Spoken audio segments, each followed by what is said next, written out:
Well, we've been touring the parks in the Johnny Appleseed Metro Park District with our tour guide, Tyler Black, the director of the Johnny Appleseed Metro Park District. And we're on our last park, huh? It is the last one. Feels like 10 months. So. Right, exactly. So this is a special park, though, because it's so historical and it's beautiful and different ways to use it. So let's talk about Lauer. Right, so it's one of the newer parks that we have, the Lauer Historical Farm, named after Ann Lauer, one of our founding park commissioners. And we thought it was a great way to honor her legacy and just try to get a little bit different of a feel to the park district and a little bit different offerings and programs and venue and that kind of thing. So this was a farmhouse and a working farm at one time? It was. So it was the Roush family that owned it. It's on Roush Road. And we always try to keep that in mind from the standpoint of, the history of it. But it was a working farm. We purchased the property in the early 2000s, waited to develop it until about 2017.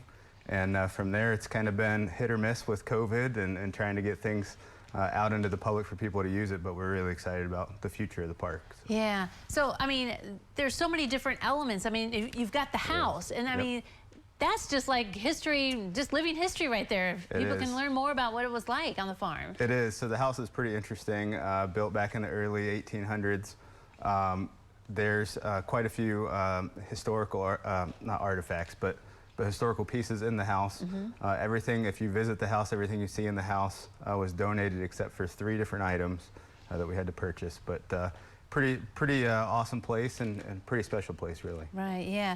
Okay, so there's also a barn. I mean, it's just like a whole, I don't want to say complex, but it's a big farm like. Yeah, so we've got plenty of places to rent. We've got the house you can rent out, the reservable bank barn. People use that for wedding receptions. Some people use it for family reunions, graduation parties, that kind of thing. We've got a wedding pergola in the back if people want to get married there. And then really it's just kind of open during the day for people to use and peruse around. The house and the buildings aren't open, but the grounds are open. You can use the grounds. And we've got a flush restroom facility. Everybody loves that. And it connects right up to the Rotary Riverwalk. So we're excited about that. Oh, yeah, that is neat. Was it last year maybe there was sunflower seed, a field right around there too? Yeah, so we're going to try to keep doing that every year just from a standpoint of getting people out and it's a great photo opportunity. And it kind of helps us with some of our management practices that we do. Down in that bottom field close to the river. Right, yeah. So this is one of those places where, rent it to use, but also don't forget to enjoy it and just, walk around and kind of, is there like picnicking areas too or not? There's some picnic tables that you can sit at. Again, it's a great place to stop in and go to the bathroom or start from. There's a great parking lot there to start from.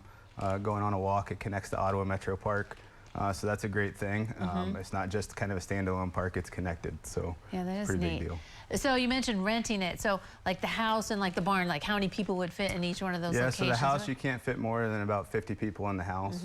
But in the barn, you're right around 150 to 160 people, which pretty good size. That is, it's a pretty good size of people. So yeah.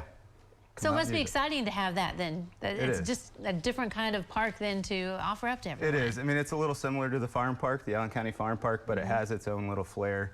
Dated back to the 1930s, 1940s. You see a lot of that kind of farm machinery, farm equipment in the barn, and then also in the house. So. I can see maybe where like classrooms maybe want to take tours or something like that. Is that a possibility, a use for this place too? Yeah, I think there's probably endless possibilities for this place. Just trying to get some of those programs up and going.